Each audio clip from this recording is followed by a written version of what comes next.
The night Jesus was arrested, everything happened fast. A crowd showed up in the garden with torches and swords. Judas walked ahead of them. He kissed Jesus on the cheek.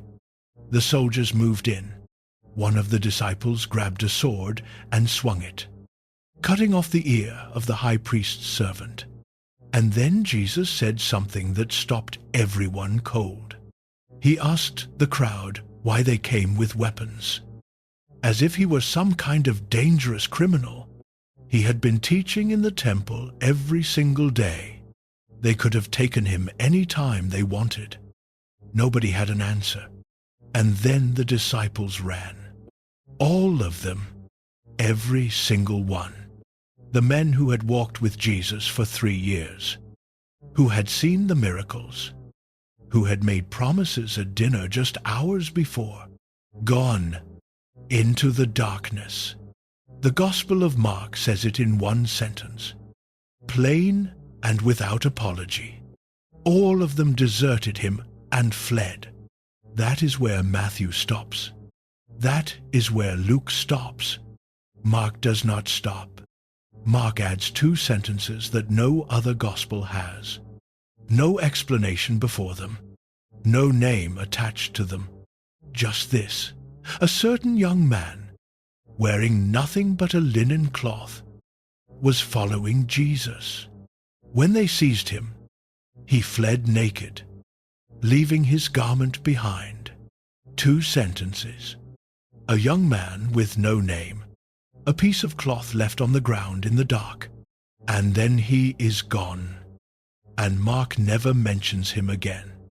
In the shortest gospel in the New Testament, written by someone who never wastes a word, who moves so fast the reader can barely keep up, who cuts birth stories and long speeches and genealogies because there is no room for anything that does not matter.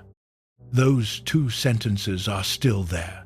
They have been there for nearly 2,000 years, and nobody has ever been able to fully explain why.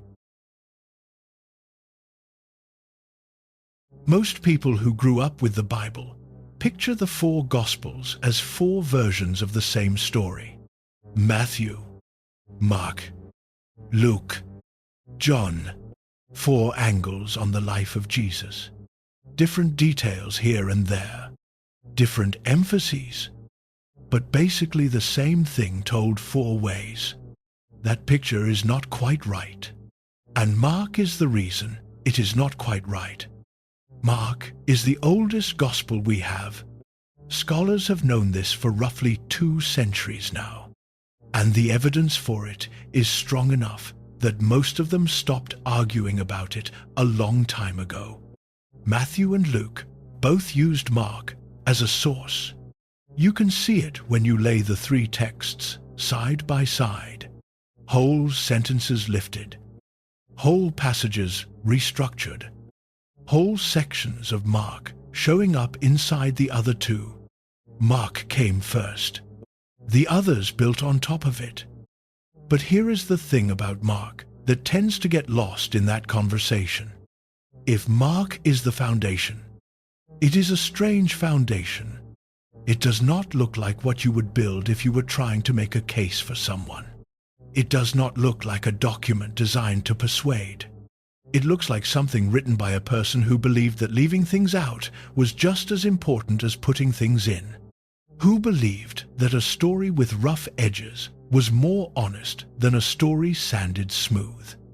Who believed, somehow, that the gaps in a narrative could carry as much weight as the words filling it. Consider how Mark begins.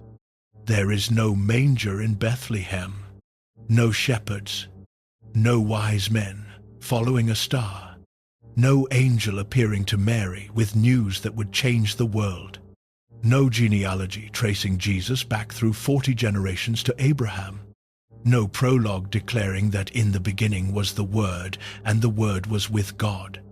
Mark begins with a man walking out of the wilderness. John the Baptist is preaching. People are coming from all over Judea to be baptized in the river. And then Jesus shows up from Galilee. gets baptized, and immediately the Spirit drives him into the desert. That word, immediately, is one of the most important words in Mark. The Greek is authis, right away, without delay. Mark uses it more than 40 times. No other gospel comes close. Matthew uses it about 5 times. Luke barely uses it at all. In Mark, everything happens immediately, one thing crashing into the next. Jesus moving through Galilee like a man with somewhere urgent to be and not enough time to get there. This is not accidental. This is a choice. Mark is writing for readers who do not have the luxury of settling in. He is writing for people in the middle of something. Scholars have long suggested that Mark was composed for a community under pressure, possibly in Rome, possibly during the years of Nero's persecution in the mid-60s of the 1st century. People who needed a story that moved, that did not require a quiet afternoon and a comfortable chair. People who knew what it felt like to be afraid. That context matters for understanding what Mark does with his characters. Because in Mark, the people around Jesus are almost never who you want them to be. The disciples misunderstand him constantly. He explains a parable, and they still do not get it.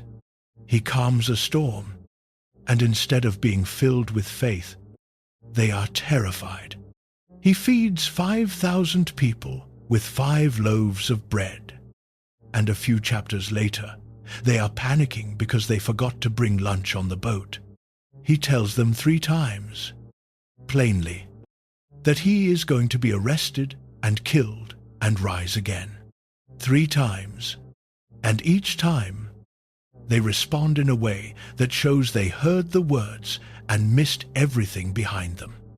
Peter, the one Jesus called the Rock, the one who made the boldest declaration of faith in the whole gospel, will deny 3 times before sunrise that he ever knew the man. Mark does not soften any of this. He does not add scenes where the disciples redeem themselves, where they show growth, where they demonstrate that they eventually understood. The Gospel of Mark ends before any of that happens. The disciples are still confused and afraid when the story closes. This matters.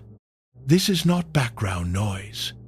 This is the whole architecture of the Gospel.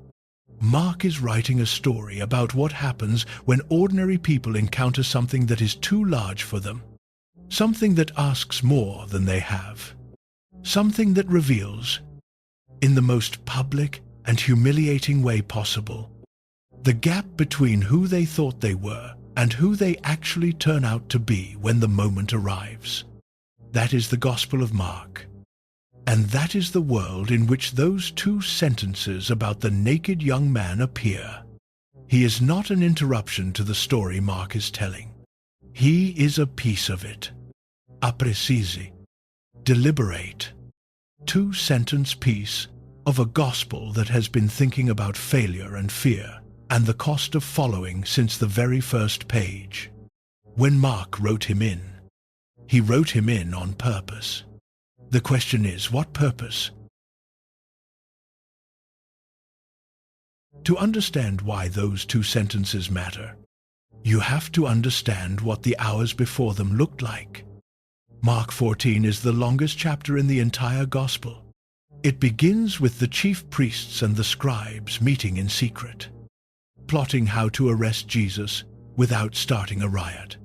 It ends with Jesus standing alone before the high priest, his face struck by the hands of the people around him, while Peter sits outside in the courtyard and lies to a servant girl about whether he knows the man on trial.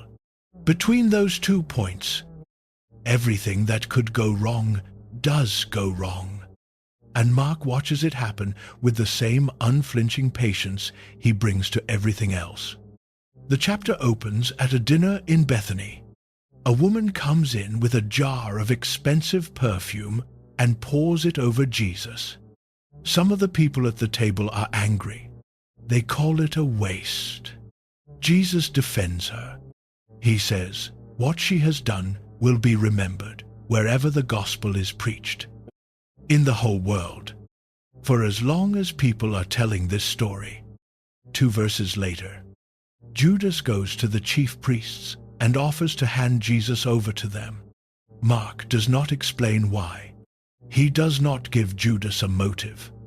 He does not tell you what was going through Judas's mind when he walked out of that dinner and went to make his arrangement. He just says it happened. The chief priests were glad and promised to give him money.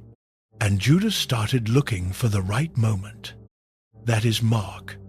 No psychology, no editorial comment, just the fact of the thing, laid out flat, and the weight of it left entirely to the reader. Then comes the Passover meal. Jesus and the 12 are gathered around a table. Jesus says something that lands like a stone dropped into still water. He tells them that one of the people eating with him right now is going to betray him. Someone whose hand is on the same table. Someone who dipped bread in the same bowl. They begin asking, whether it is them. Notice what they do not ask. They do not look around the room and try to figure out who it might be. They each look inward. Each one of them, in that moment, is worried enough about his own capacity for betrayal to ask the question about himself first. Is it me? Lord, is it me? That is a remarkable thing to be sitting with at a Passover table. Not the suspicion that someone else in the room might fail, the fear that you might be the one. After the meal, they go out to a garden called Gethsemane, on the slope of the Mount of Olives. Jesus asks the disciples to sit and wait while he goes ahead to pray. He takes Peter and James and John a little further in, and then he does something Mark has not shown us before. He tells them that his soul is overwhelmed with sorrow, to the point of death. He asks them to stay awake and keep watch. Then he goes a little further, falls to the ground, and prays that if it is possible, the hour might pass from him. He does not want this. Mark is very clear about that. The man in the garden is not serene. He is not performing courage for an audience. He is alone in the dark, asking whether there is another way through, and the silence coming back tells him there is not. He goes back to check on the disciples. They are asleep. He wakes them, goes back to pray, returns to find them asleep again. The text says they did not know what to say to him. Goes back a third time, comes back to find them sleeping a third time. 3 times he goes to pray. 3 times he comes back to find the people he brought with him have not managed to stay awake for a single hour. The same number of times Peter will deny him before sunrise. Mark is doing something with that number. He does not point it out. He does not underline it. He just places it there, symmetrical and quiet, and keeps moving. Then Judas arrives. He comes with a crowd sent by the chief priests and the scribes and the elders. They are carrying swords and clubs. Judas has arranged a signal. Whoever he kisses is the man. Arrest him and lead him away securely. He walks straight up to Jesus and calls him Rabbi and kisses him. The crowd seizes Jesus. One of the bystanders draws a sword and cuts off the ear of the servant of the high priest. Jesus says something about how he was in the temple teaching every day and they never arrested him there, and asks whether they think Scripture needed to be fulfilled this way. And then Mark writes the sentence that lands hardest in the whole chapter.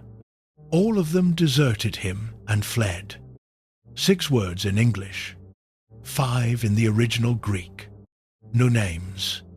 No details about which direction anyone ran, or how far they got, or whether any of them looked back. Just the fact, all of them, gone. This is the moment the gospel has been building toward since the first chapter. Every misunderstanding, every argument about who was the greatest, every failure to stay awake and pray, every confident promise that they would never fall away, all of it collapses here, in a garden, in the dark, in 6 words. And right there, immediately after those 6 words, Mark adds the 2 sentences nobody can explain. A certain young man, wearing nothing but a linen cloth, was following Jesus. When they seized him, he fled naked, leaving his garment behind. Read those 2 sentences again and notice something. The disciples ran because they were afraid of what would happen to them. That is understandable. That is human. Fear of arrest. Fear of the same fate as the man they had been following. Fear of what the next few hours might bring. You can understand why they ran, even if you judge them for it. The young man runs too, but his running is different. And Mark makes sure you see the difference. When the crowd grabs him, he does not fight. He does not negotiate. He does not even take a moment to collect himself. He leaves the only thing he has on him, the single piece of cloth between him and the night air. And he runs. He runs naked. In the ancient world, nakedness was not simply a physical state. It was exposure. It was the condition of having nothing left. No protection. No status. No covering for the self. A person without clothing in that world was a person stripped of everything that said they belonged somewhere, that they had a place, that they were someone. The young man in Mark's garden does not just flee the danger. He is stripped of every last thing that might have identified him as a follower. His garment is left behind like evidence he was ever there. And then he is gone. Mark gives him 2 sentences and lets him vanish into the night without a name, without a destination, without a single word of explanation. But think about what those 2 sentences accomplish. The 12 disciples abandoned Jesus. They ran, but there is a slight interpretive escape available to the reader there. They were the leaders, the inner circle, the ones who had been with him longest and promised most. Their failure lands hard, but it lands in a specific category. It is the failure of the ones who should have known better. The young man is not in that category. He is not named among the 12. He has no record of promises made, no history of bold declarations at dinner. He is simply someone who was following. And when following became dangerous, he ran so completely that he left his clothes behind. Mark is not just recording the failure of the disciples. He is recording the failure of following itself. Every person in that garden who came there because they believed in something walked away from it that night. The ones with names and the one without. The ones who made promises and the one who never got to make any. The soldiers took hold of the young man, and he left everything in their hands and disappeared. The young man does not interrupt the story of desertion. He is where the story of desertion ends. People have been trying to identify the young man in the garden for a very long time. The attempts are understandable. 2 sentences about a nameless person doing something this specific. In a gospel this precise invites the question. Mark knew something. He included something that no other gospel writer thought worth mentioning, or that no other gospel writer knew. And the natural response to that kind of deliberate specificity is to ask who it was. 3 answers have emerged over the centuries. Each one has something going for it. None of them fully closes the case. And the fact that none of them closes the case may turn out to be the most important thing about all 3. The first answer is the most straightforward. He was a historical witness, someone who was actually there that night, in the garden, when Jesus was arrested, someone whose presence was remembered by people who were also there, someone whose running was remembered, not because it was theologically significant, but because it happened, and someone saw it, and the memory stuck. This reading takes the detail at face value. It says that Mark, or the source Mark was drawing from, had access to eyewitness accounts of the night of the arrest. And in those accounts, there was a memory of a young man, dressed only in a linen cloth, who was grabbed by the soldiers and ran.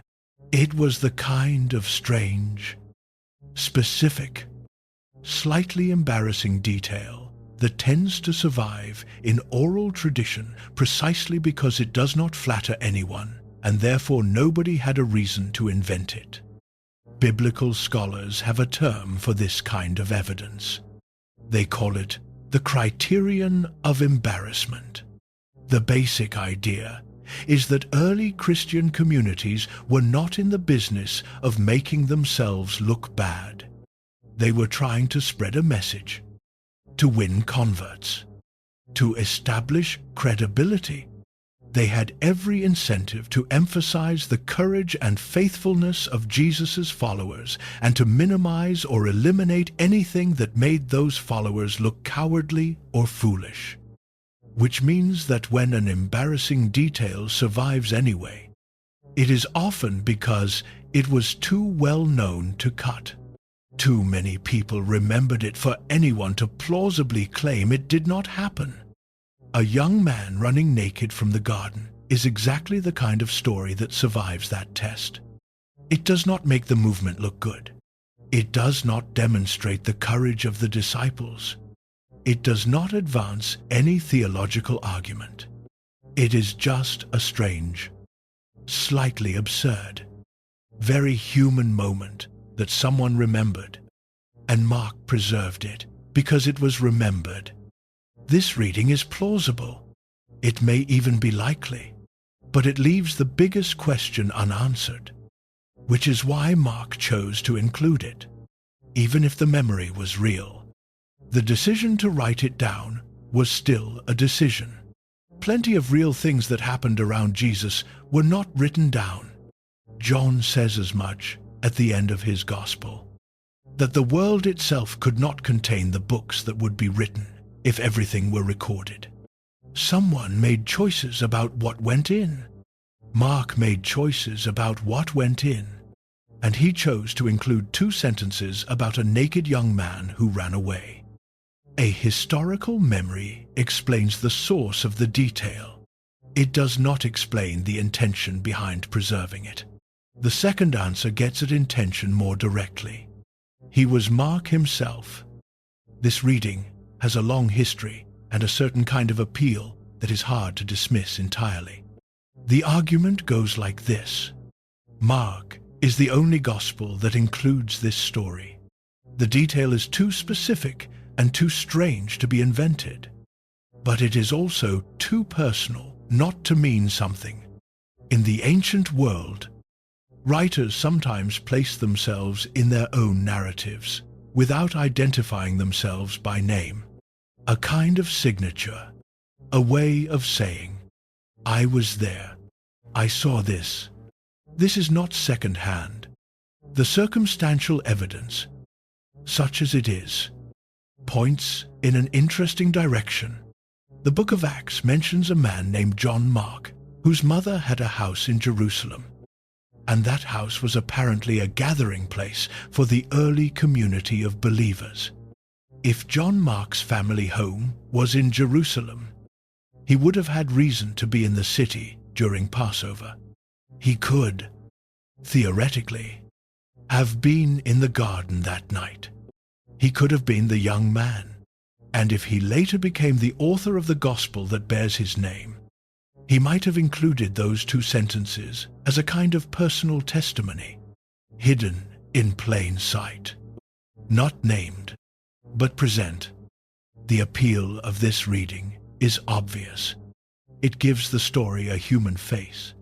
It suggests that the author of the earliest gospel was not a distant chronicler, but someone with skin in the game. Someone who was there when it mattered and who ran like everyone else. But the problems with this reading are significant.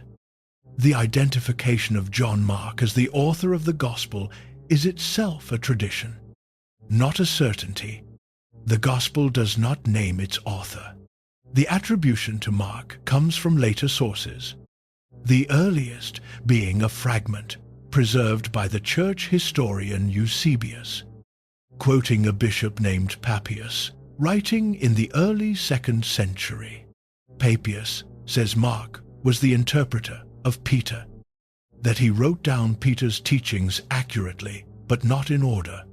That is not nothing, but it is also not the same as saying Mark was an eyewitness to everything in the gospel.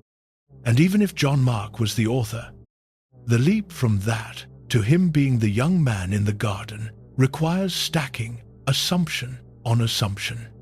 It is possible. It is imaginable. It is the kind of detail that makes for a compelling story.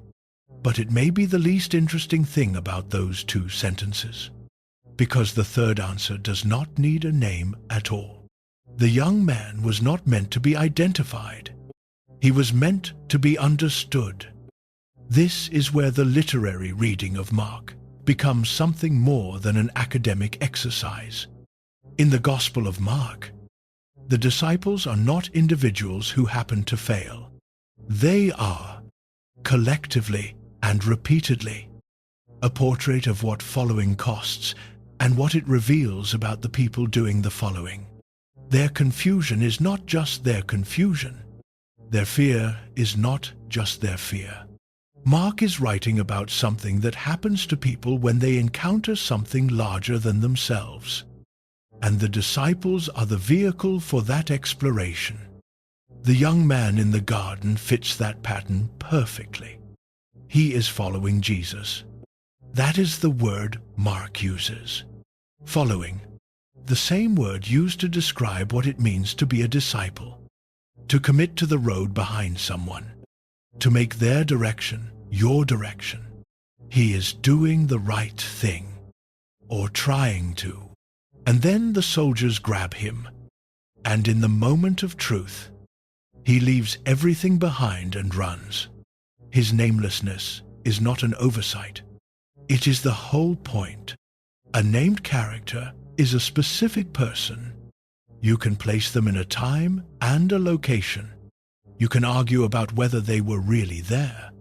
You can get distracted by the question of who they were and lose track of what they did.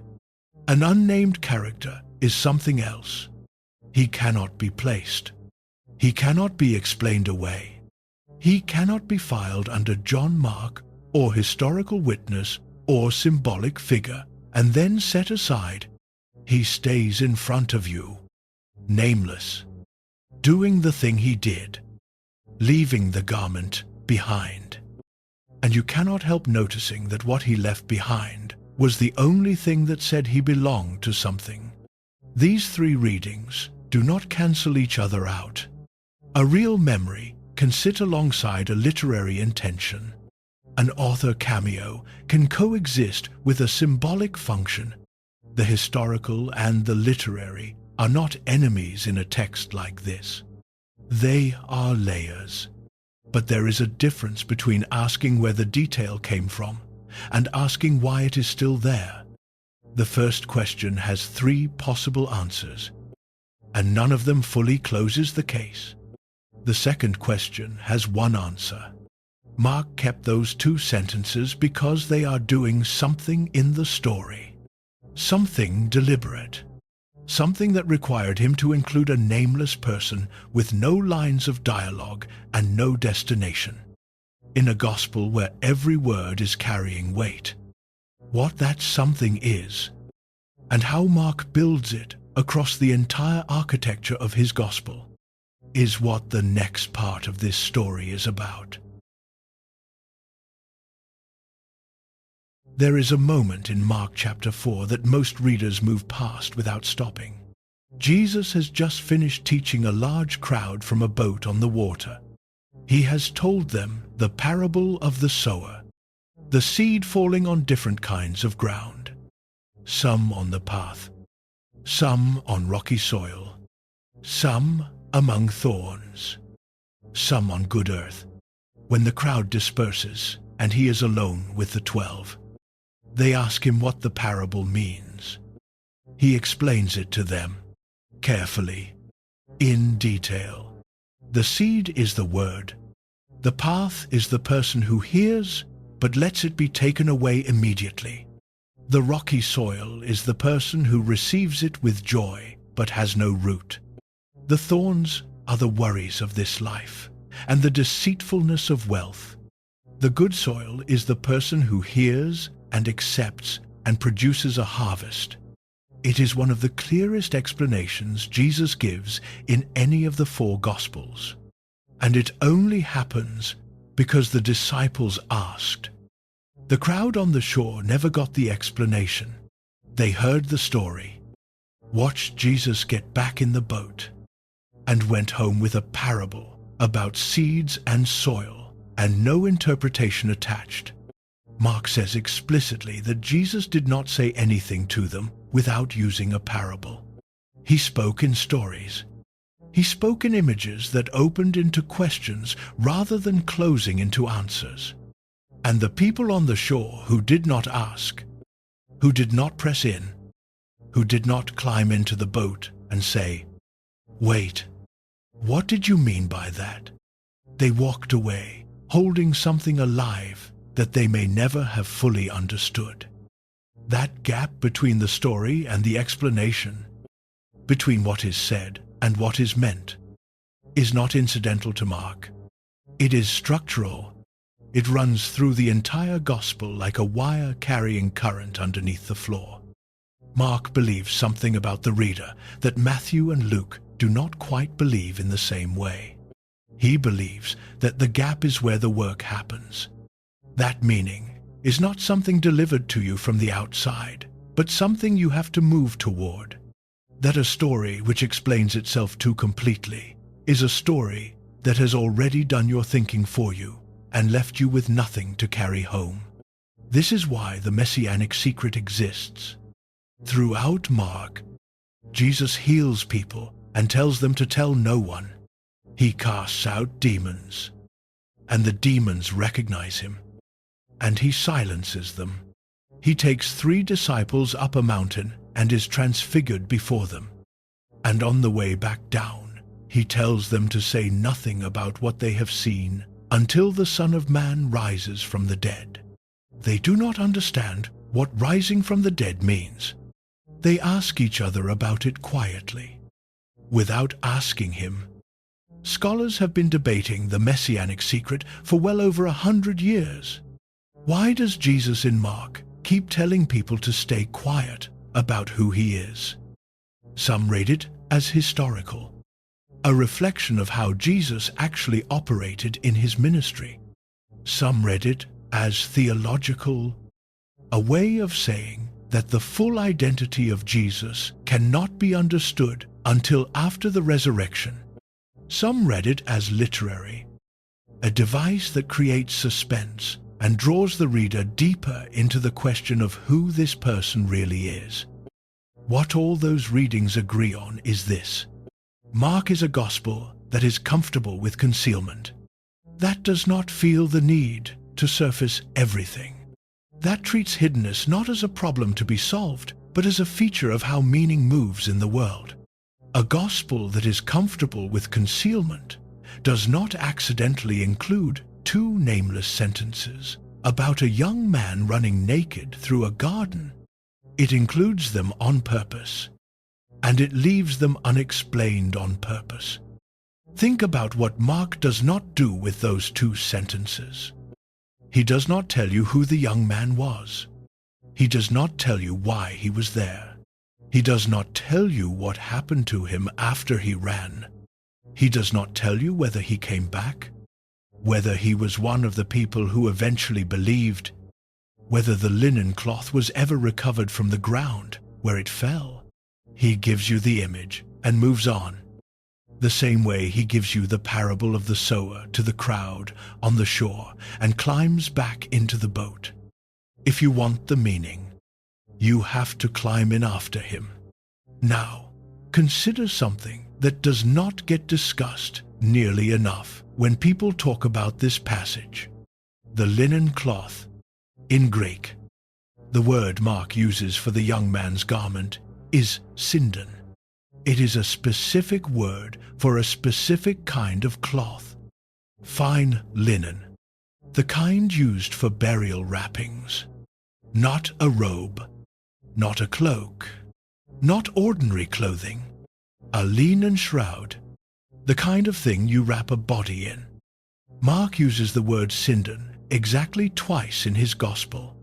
The first time is here, in chapter 14, draped around the young man in the garden who runs and leaves it behind.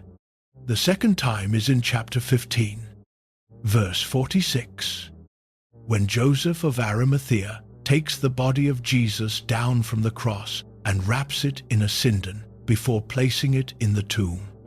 Same word. 2 uses. A linen cloth left behind in the garden by someone running away from death.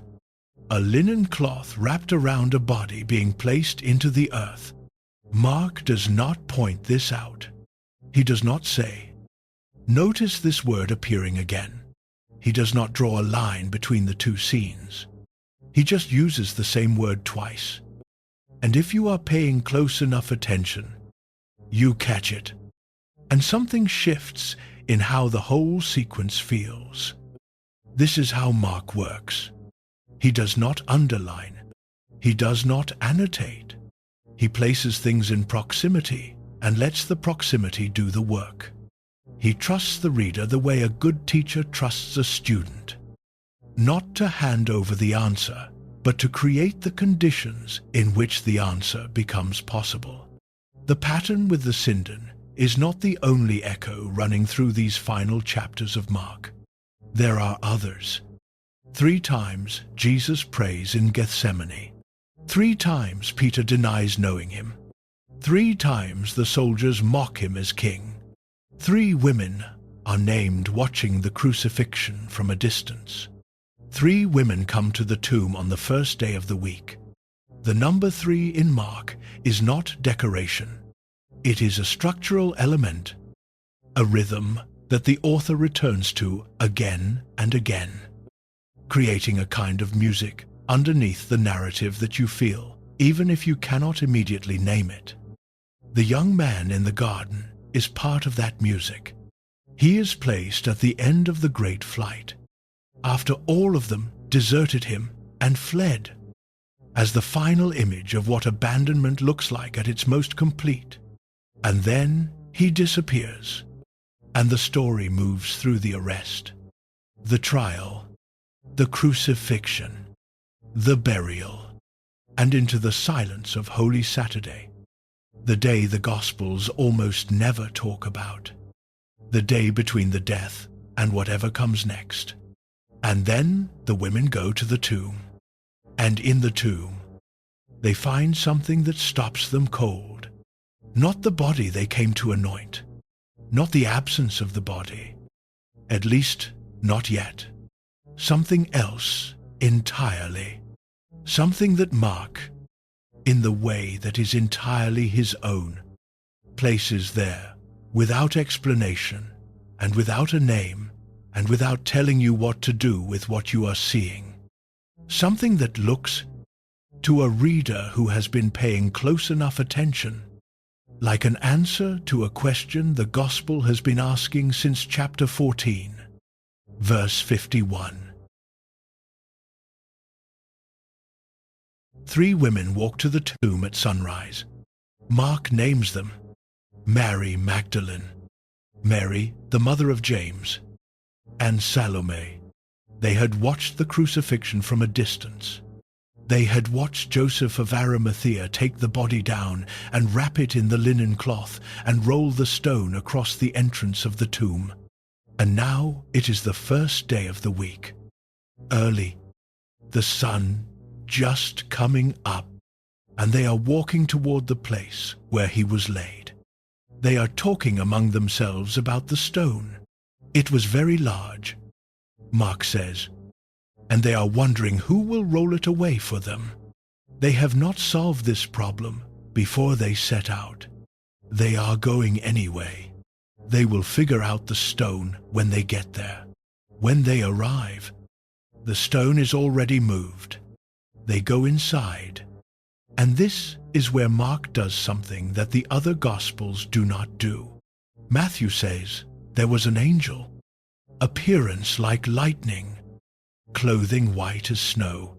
Luke says 2 men in clothes that gleamed like lightning. John says 2 angels in white, sitting where the body had been. All of them reach for the supernatural immediately. All of them tell you right away that what the women encountered was not ordinary. Mark says this: they saw a young man dressed in a white robe sitting on the right side, and they were alarmed. A young man, not an angel, not 2 angels, not a man with lightning for a face and snow for clothing. A young man, neaniskos in Greek, sitting on the right side of the tomb, wearing a white robe, the same word Mark used in chapter 14. Verse 51, neaniskos. Now, there are careful scholars who will tell you this does not necessarily mean what it appears to mean.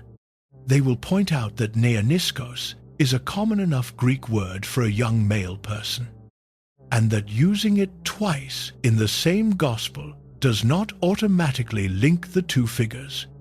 They will note that the figure in the tomb gives every indication of being a heavenly messenger, that sitting on the right side is a position of authority and honor in the ancient world, that the white robe is the clothing of the divine realm in Jewish apocalyptic tradition. All of that is true, and Mark knows all of that is true, which makes his choice of words worth sitting with very carefully. Matthew, writing after Mark, switches the word. He uses angelos, angel, the word that carries no ambiguity, that tells the reader immediately what category of being this is. Luke uses the phrase 2 men. John uses 2 angels. Every other gospel writer, when they get to this scene, reaches for language that removes the uncertainty. Only Mark uses neaniskos. Only Mark describes the figure at the empty tomb with the same word he used for the figure in the garden. You can explain this away if you want to. You can say it is coincidence, or that Mark simply preferred the word, or that he was not thinking about the garden scene when he wrote the tomb scene. Those explanations are available. But consider what Mark has built by this point in the Gospel. He has used the word sinden twice, once for the young man's garment in the garden, once for the burial cloth wrapped around Jesus. He has structured the denial of Peter in 3s to echo the 3 failed attempts to pray in Gethsemane. He has placed the 3 women at the crucifixion and the 3 women at the tomb. He has shown you, in chapter after chapter, that he is a writer who places echoes deliberately, who uses repetition the way a composer uses a motif, returning to it at the moment when the listener is most ready to hear what it means. And then in chapter 14 he gives you a young man in a linen cloth, running from death in a garden. And in chapter 16 he gives you a young man in a white robe, sitting calmly in a tomb. whether or not they are the same individual person. Mark is asking you to hold those two images together. He is placing them in relationship. He is doing what he does throughout the entire gospel, creating a gap between two things and letting the gap carry the meaning. Look at what the gap contains. In the garden, a young man is following Jesus when the soldiers come. He is seized. He runs. He leaves his linen cloth in the hands of the people who grabbed him and disappears into the darkness without a word. In the tomb, a young man is sitting, composed, dressed in white, waiting for the women to arrive. He is not running. He is not afraid. He speaks. He says, "Do not be alarmed. You are looking for Jesus of Nazareth, who was crucified. He has been raised. He is not here. Look at the place where they laid him. Go and tell his disciples and Peter that he is going ahead of you to Galilee. You will see him there, just as he told you." The figure in the garden has no words. The figure in the tomb has nothing but words. The figure in the garden is stripped of everything, running from death. The figure in the tomb is clothed in white, sitting in the place of death, announcing that death has been answered. The figure in the garden vanishes into darkness. The figure in the tomb points toward Galilee, toward the north, toward the place where everything began, toward the possibility of beginning again. Naked and clothed, silent and speaking, fleeing and waiting, darkness and dawn. Mark does not tell you these two figures are connected. He does not need to. He has spent 15 chapters teaching you how to read him, teaching you that the echoes are not accidental, that the patterns are not decorative, that the gaps are where the meaning lives. And then he places these two young men at the exact two poles of his gospel's final movement. One at the moment of complete collapse, when everything the disciples believed they were turned out to be wrong. One at the moment of announcement, when the thing that was supposed to end everything turns out not to have ended anything at all. There is something else in this scene that belongs here. When the women see the young man in white, Mark says they were alarmed. The Greek word is ektombastai. It is a strong word. It means something closer to overwhelmed with astonishment. The kind of shock that stops your body before your mind catches up. Mark uses it only 4 times in his gospel. Once when the crowd in the synagogue sees Jesus cast out a demon. Once when the disciples see Jesus walking on water. Once in the garden, when Jesus tells Peter and James and John that his soul is overwhelmed with sorrow. And once here, when the women see the young man in white. The word that describes the terror and awe of encountering something that should not be possible. Something that breaks the categories you have been using to understand the world. That word is the same word Mark used for what Jesus felt in Gethsemane. Jesus was overwhelmed with sorrow in the garden, facing what was coming. The women are overwhelmed with astonishment in the tomb, facing what has come. Same Wort, different side of the same event. Mark is doing this deliberately. All of it.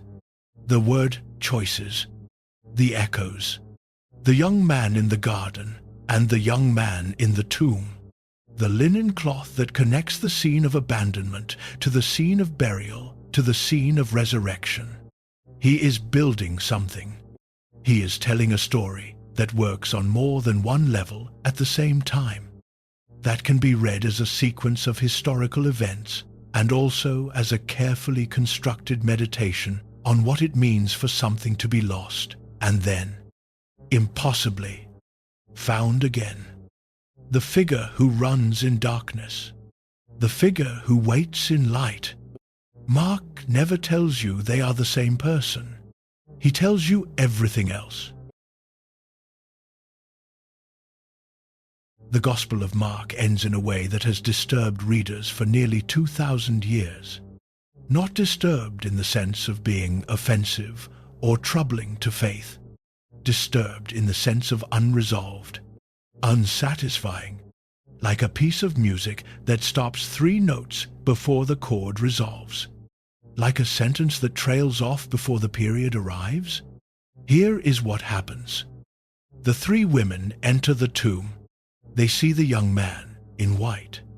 He tells them that Jesus has been raised, that they should go and tell the disciples and Peter, that Jesus is going ahead of them to Galilee.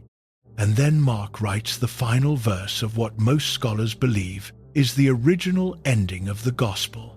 Trembling and bewildered, the women went out and fled from the tomb.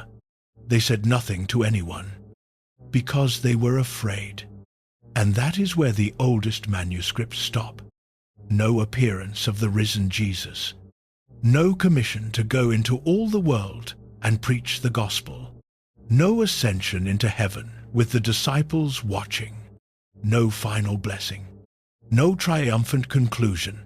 Just 3 women running from a tomb, trembling, saying nothing to anyone, because they were afraid. For a very long time, readers and scholars assumed this could not be right. The Gospel must have had a longer ending that was lost somehow. The final page was damaged. The scroll was cut off. Something happened to the original that left it in this incomplete state. And what we have now is a broken version of a story that once had a proper conclusion. That assumption drove people to fix it. The verses that follow in most printed Bibles today, Mark 16, 9 through 20, were added later. The evidence for this is substantial and not seriously disputed among scholars. The 2 oldest and most reliable Greek manuscripts of the New Testament, Codex Sinaiticus and Codex Vaticanus, both end at verse 8. Several early church fathers, including Clement of Alexandria and Origen, show no knowledge of the longer ending.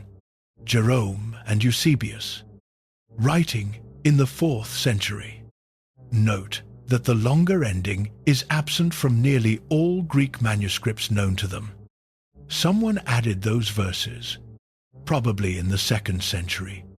Someone who read the Gospel of Mark, arrived at verse 8, felt the same discomfort that generations of readers have felt, and decided to finish what Mark apparently had not. That instinct to close the open door is deeply human. It is not malicious. Nobody was trying to deceive anyone. They were doing what readers do when a story ends before it should. They were trying to give it a proper landing. But the question worth sitting with is what Mark was doing by not giving it one. Because there is actually strong evidence that Mark 16, verse 8 is not an accident. It is not a broken manuscript or a lost page. It is, in all likelihood, exactly where Mark intended to stop. The Greek of verse 8 ends with the word ga, which means for or because. They said nothing to anyone because they were afraid. In ancient Greek literature, ending a sentence with ga was almost unheard of. Ending an entire document with ga was virtually unprecedented. Scholars who have studied this carefully point out that no other work of ancient Greek literature ends this way. It is so unusual that it had to be intentional. Mark broke a rule of Greek composition that writers simply did not break, and he broke it at the last possible moment, at the final word of the final sentence of his entire gospel.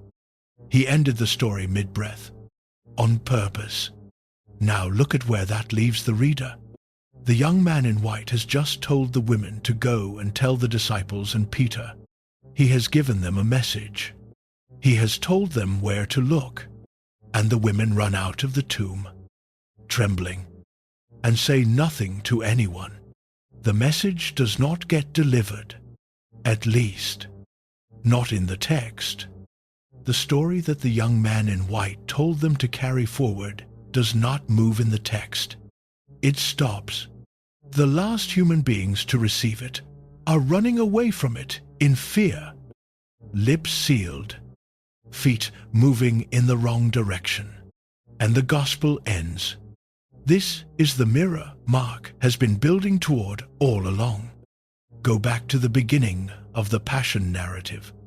The disciples in the garden, all of them running when the soldiers came. The young man in the linen cloth, running so hard he left the cloth behind.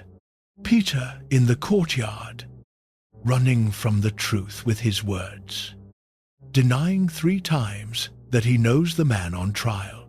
The women at the tomb, running from the message they were supposed to carry, saying nothing to anyone. Everyone runs in Mark. Everyone is afraid in Mark. The fear does not discriminate. It takes the inner circle. It takes the unnamed follower.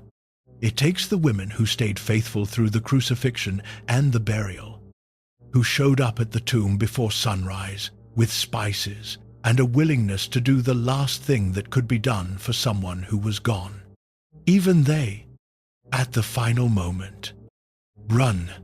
And yet, here is the question that the ending of Mark forces into the open. You are reading this gospel right now, or hearing it. In some form, the story reached you. It crossed 2,000 years and an ocean and every catastrophe that history put in its path, and it arrived, and you are here with it. The women ran and said nothing to anyone, and somehow the story survived anyway. How does that happen? The rational answer is that Mark wrote it down, that once it was committed to text, it had a life independent of the people who were afraid to speak it. That the act of writing was itself the act of carrying the message forward, and that whoever wrote this gospel understood, in the moment of writing it, that they were doing what the women in the story could not. That answer is satisfying as far as it goes, but it does not fully account for the weight of what Mark is doing with this ending. Because Mark has given us a gospel full of people who could not hold it together when things got hard, who ran, who denied, who slept when they should have prayed, who asked the wrong questions at the wrong moments, who made promises at dinner and broke them in the dark. And at the end of all of that, he gives us an empty tomb and a message that the people who received it were too afraid to deliver. And the story still made it. Not because the right people were faithful, not because someone rose to the occasion and proved that human beings are capable of more than their worst moments. The story made it through the gaps between the failures. It moved through the silences and the fears and the running feet. It survived the denial and the abandonment and the trembling women, and the added ending that someone felt compelled to attach, because the real ending was too honest to leave alone. Mark is telling you something about how sacred things survive in the world. They do not survive because the people who carry them are adequate to the task. They survive in spite of the fact that the people who carry them almost never are. The women said nothing to anyone, because they were afraid, and the story reached you anyway. That gap between the fear of the women in the tomb and the fact that you are here with this story is not a gap that Mark fills in. He leaves it open. He ends on because, on the reason for the silence, and he stops. He puts the gap right in front of you and walks away. Because the gap is the point. The Gospel of Mark does not end with triumph. It ends with the possibility of triumph, announced by a figure in white inside an empty tomb, and then immediately undercut by the fear of the people who heard the announcement. The resurrection has happened. The stone is rolled away. The tomb is empty, and the witnesses are running in the wrong direction. What happens next is not in the text. What happens next is up to whoever is holding the story. That is where Mark stops. That is, in all likelihood, exactly where he meant to stop. 2 sentences. That is what started all of this. 2 sentences in the oldest gospel in the New Testament, embedded in the longest and darkest chapter Mark ever wrote, belonging to a person with no name, and no history, and no lines of dialogue, and no destination after he runs. A certain young man, wearing nothing but a linen cloth, was following Jesus. When they seized him, he fled naked, leaving his garment behind. By now you have seen what those 2 sentences are embedded in.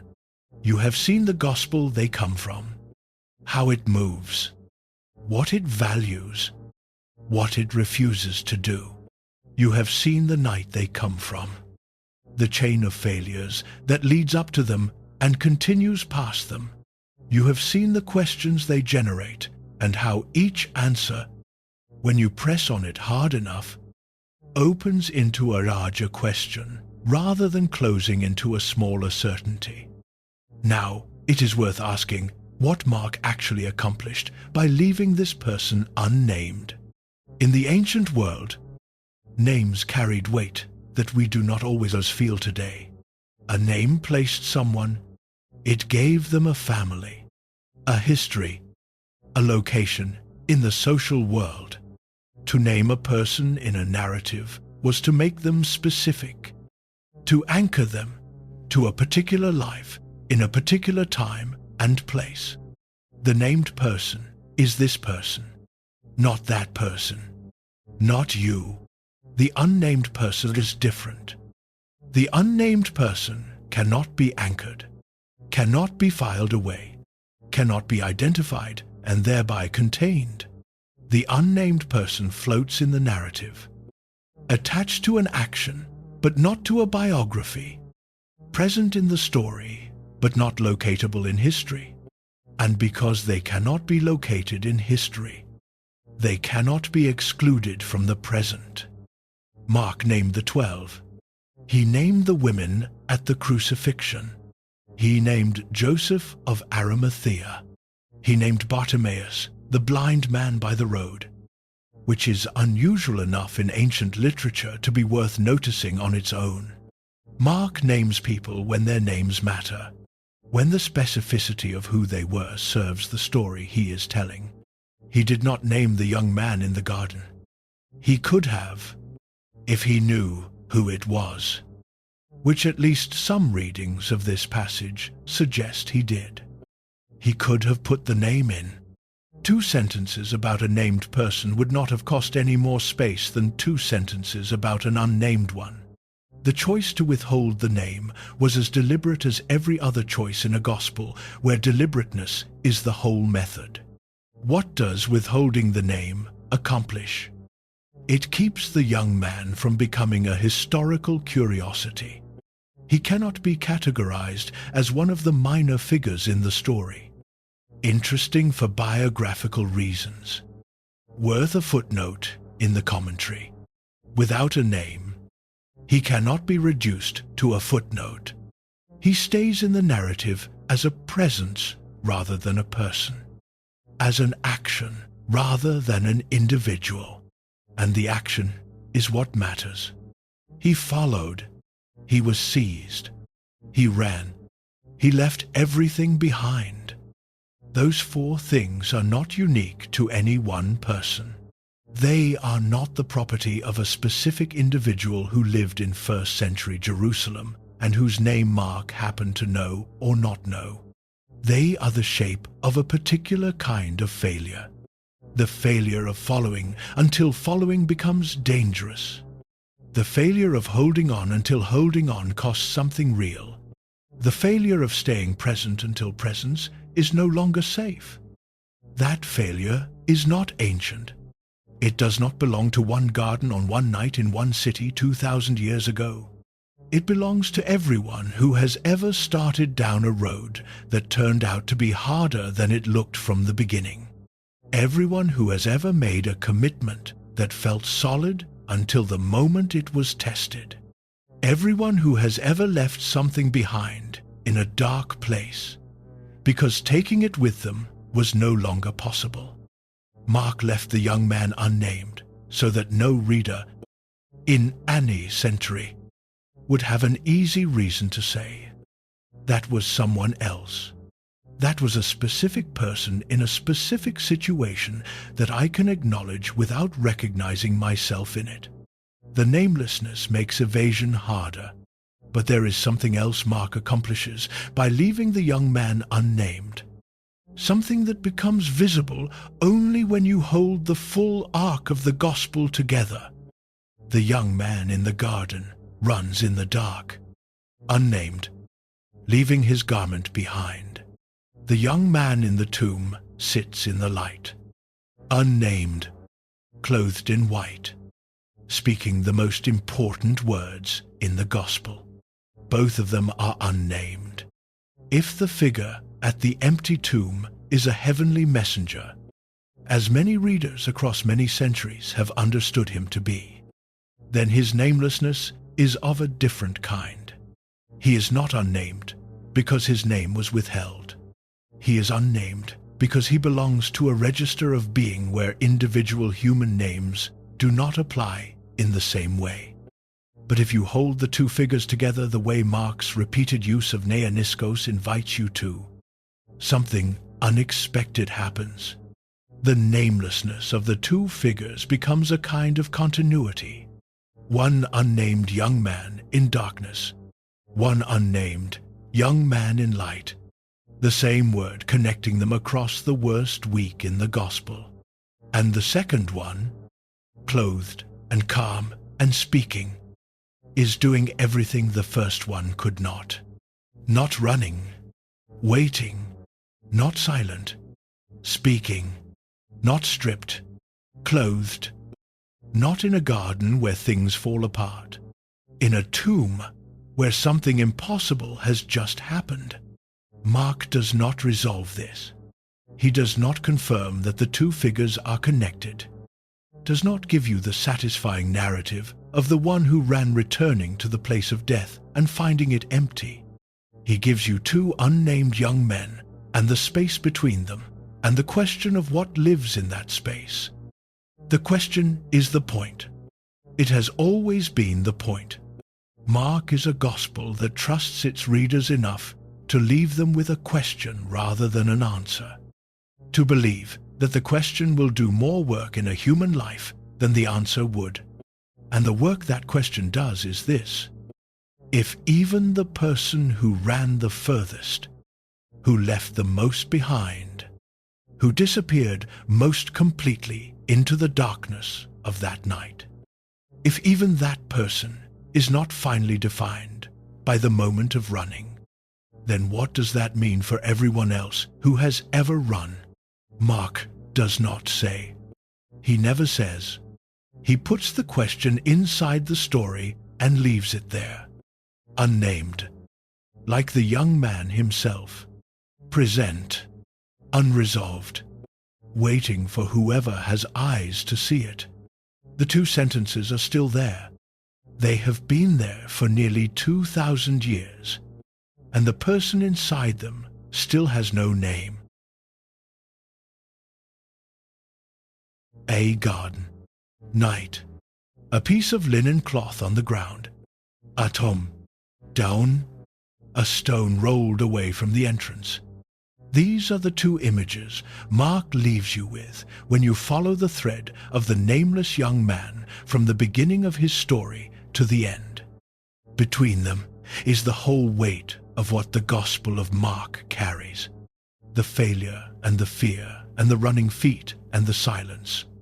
The 3 denials and the 3 prayers and the 3 women at the cross. The linen cloth that appears in the garden and appears again at the burial and disappears from the tomb. The word that means young man, used twice, at the 2 poles of the story, in the dark and in the light. Mark does not tie these things together for you. He never did. That is not how he works. That is not what he believes a story owes its readers. What he believes a story owes its readers is the truth, told as plainly and as completely as he knows how to tell it. And the truth, as Mark tells it, is that the people who were supposed to carry this story forward mostly could not. They ran, they denied, they slept, they trembled. They said nothing to anyone because they were afraid. And the story is still here. Mark 14, verse 51. Mark 14, verse 52. 2 sentences. A young man, a linen cloth. The dark. Mark did not name him, but he made sure we saw him run. And somewhere in the fact that we are still asking why, 2,000 years later, is the answer that Mark never wrote down, the one he left in the gap between the garden and the tomb, between the running and the waiting, between the fear and the first light of a morning that nobody expected. The stone is rolled away. The tomb is empty. The door is open.